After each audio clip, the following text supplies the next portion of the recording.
Good morning, everyone. Welcome to Town of Barnstable's review. Today's date is June 20th, 2024. Summer is moving away. My name is Brian Florence, and I'll be the chair for this meeting. This meeting of site plan review is being recorded and broadcast on the Town of Barnstable's Government Access Channel. In accordance with Mass General Law, Chapter 30A, Section 20, I must inquire whether anyone else is recording this meeting, and if so, to please make themselves known. Seeing none, I will go ahead and proceed.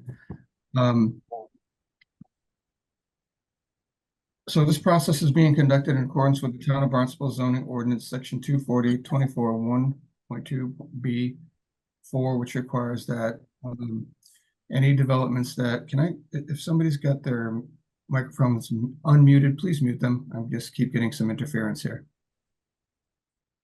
It requires that development and modification that meets or exceeds the thresholds established in subsection B4A, the downtown Hyannis zoning district shall be reviewed by the building commissioner or his designee a public meeting at which public comment shall be allowed. So it's public comment. I just want to make sure it's clear. It's not so much questions and answers.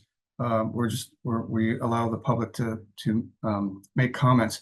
We also have some letters that have come in as a courtesy. We're going to summarize those and make sure that the people are identified and that they are their issues are known.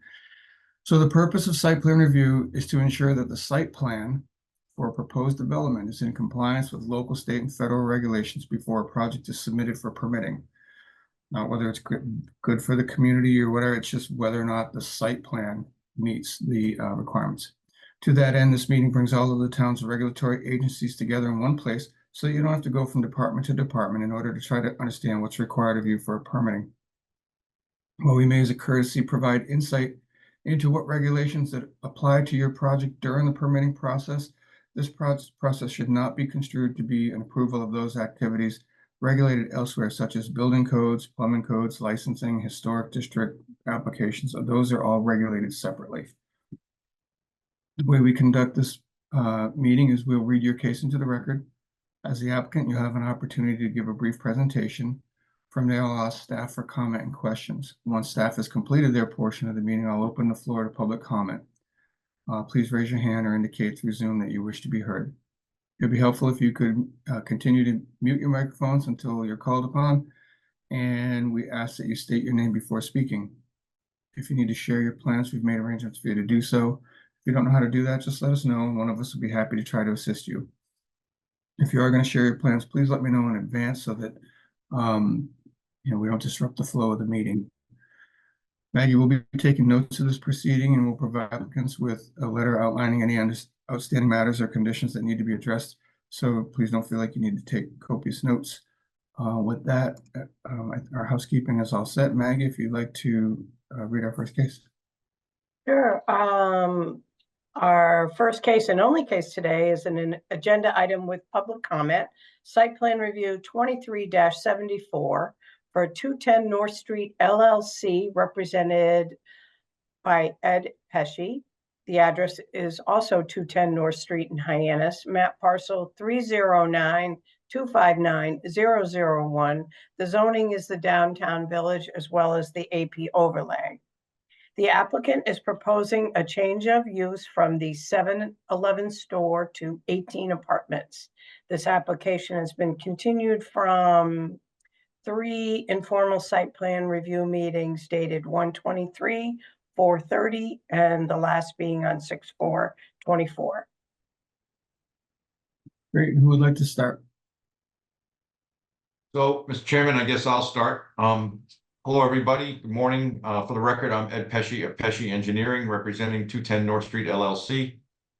With me are 2 folks, principals from 210 North Street, Roberto Maya, Michelle De Silva, as well as the project architect, Jim Smith.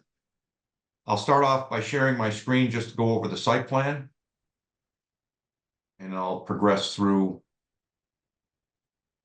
That sounds good. Thank you.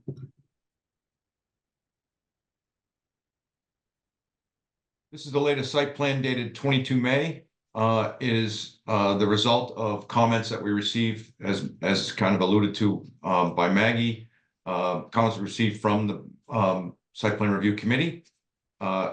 This shows the existing building footprint that is going to be maintained for the 18-unit apartment building. It also shows all the utilities. I'll just point out a couple of things that we have made various updates to over the last several months during these discussions. One of which, I'll just zoom in here. One of which is a new hydrant, a new fire hydrant that is within 100 feet of a proposed fire department connection, FDC connection on the side of the building. Also new water, domestic water and fire protection services for the building. Here is a roof drain system, an actual infiltration system. On a follow-on sheet, we have some details of that roof drain system, the chambers there, but suffice to say, it is to collect the runoff that currently goes to the street, to the parking lot. So there's no drainage issues with this site, haven't had any issues. So we decided to just treat the stormwater from the roof runoff. Also part of that connection system is an oil water separator to collect the sump pump, the elevator sump pump oil water discharge to go through that oil water separator unit. And then that discharge goes straight to this infiltration system, subsurface infiltration system. The existing septic system consists of a couple of different tanks and some leach pits. Those will all be abandoned in place or removed. So pumped, filled with sand and abandoned in place or removed, but an appropriate permit through the Board of Health would be obtained to take care of that. The existing parking area has been retained. Our intention is to continue to use those parking spaces as they originally were designed. The layout generally was designed. So we're providing an adequate number of parking spaces for this.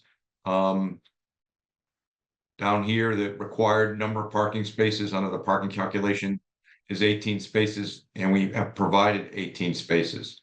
So 10 spaces along North Street, and then 5 spaces and 6 spaces along the sides of the building to get actually to 21 spaces. My mistake.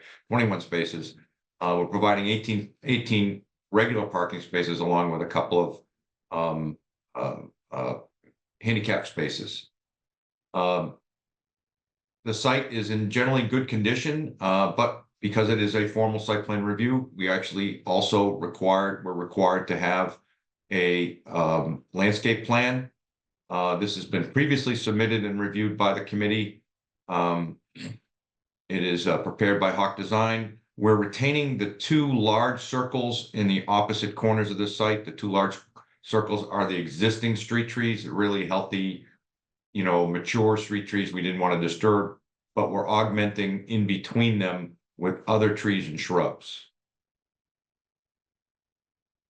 So finally, the remaining concern for utilities would be sewer, septic or sewer. And in this case, since we're abandoning the septic, one of the things that we have been discussing for months now with an abutter is a connection to a new sewer line to be provided in Bassett Lane. So the green line shows the new sewer connection going to a new sampling manhole right here, out to a new sewer line that will be constructed in Bassett Lane, extending from a sewer line construction extension on North Street.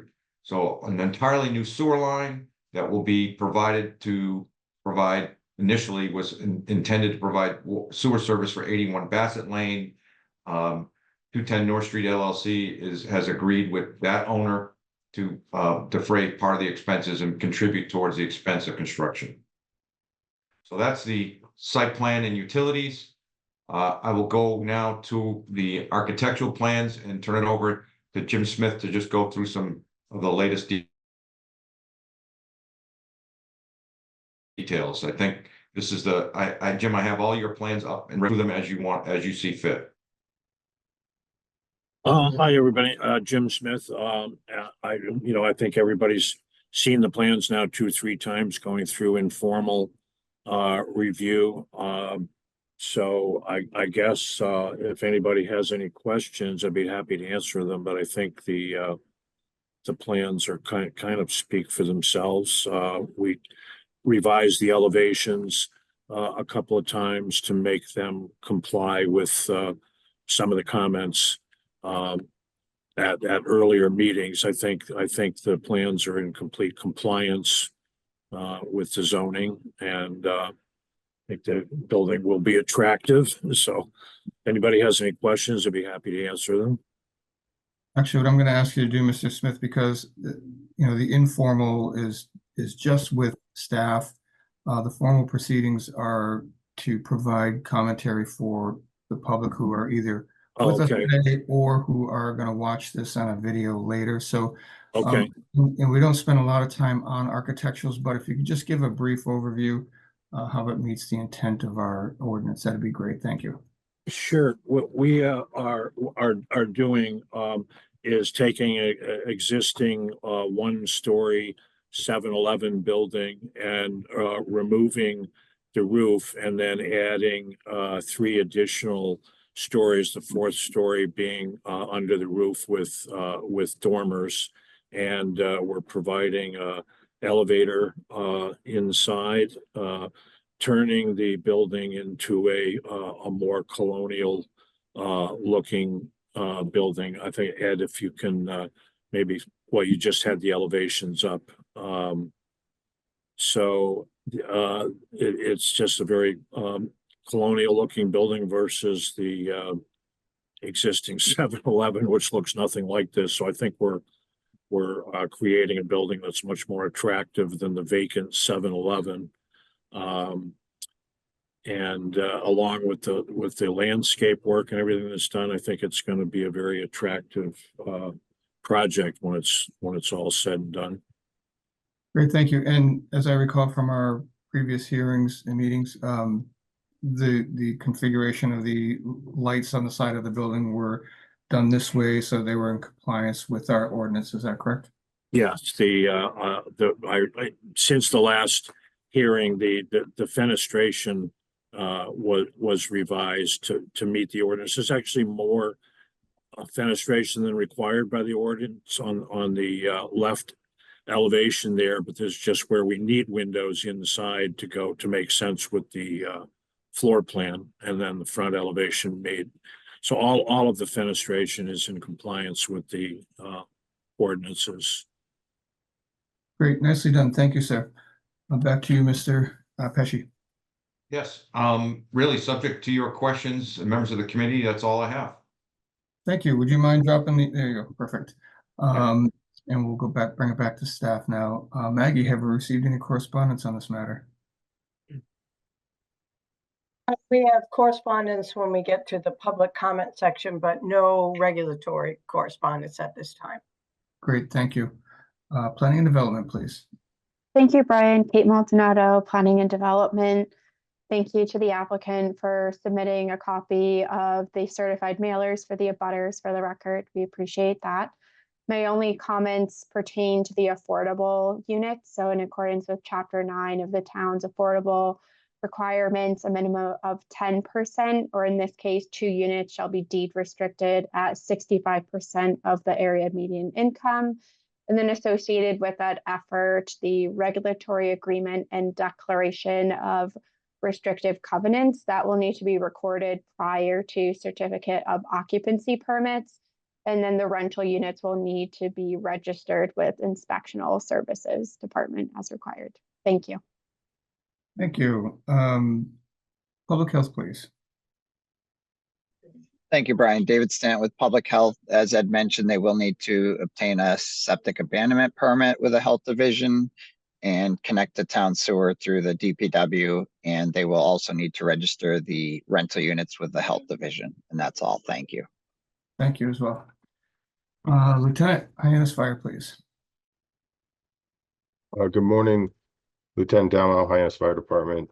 We're satisfied with the submitted water utility plan regarding the new hydrant on Bassett, the 2-inch domestic water, and the 4-inch fire protection line. Your construction control document, it should include fire protection on it. Permits will be required for the fire alarm, sprinkler, standpipe, and local alarms as well. You may acquire those all with the Hyannis Fire Department. You will be required for a third-party BDA testing. Also, please include with your permitting application an NFPA 241 plan identifying your fire protection plan manager, and consultation throughout the project regarding FDC, fire alarm panel placement, unit numbering, and key box locations. Thank you. Thank you. It looks like we've lost our DPW engineering representative. Nick, do you think you can? I just stepped out, so friend said Nick Lee, DPW engineering. We don't have any new comments. Nick, having a real hard time hearing you right now. I don't know if it's a connection or. I can try and reconnect if you want to move on. You better That's now. better. That's better. Yeah. Okay. Nick, why don't you try turning your camera off? That might boost you a little bit so we can hear you better because the audio is definitely a little funky. Okay. Is that any better? Try to No, why don't you try logging out and coming back on? We'll do. Okay. In the meantime, as we're waiting for Nick, I will just mention some building department or building division issues. So we need building permits for both the demolition of the existing structure and the reconstruction. As you heard from Hyannis Fire, the reconstruction will be required, will require construction controls. We may require a third-party review for the plans and possibly for some inspections. That's something that's done at the applicant's expense. And then any new signage or construction signage, please just check in with the building department to make sure you get proper permits in place before erecting them. And with that, we'll turn it back over to Nick. Welcome back, Nick. Thank you. Can you hear me now? Yeah, sounds good. All right. Nick Cleany, DPW.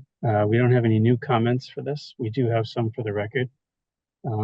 The project will require a road opening, trench permit, and sewer connection permit prior to commencing construction. Any tree removal or plantings will need to be coordinated with the DPW tree warden. Any address changes will need to be coordinated with Hyannis Fire Department and DPW engineering.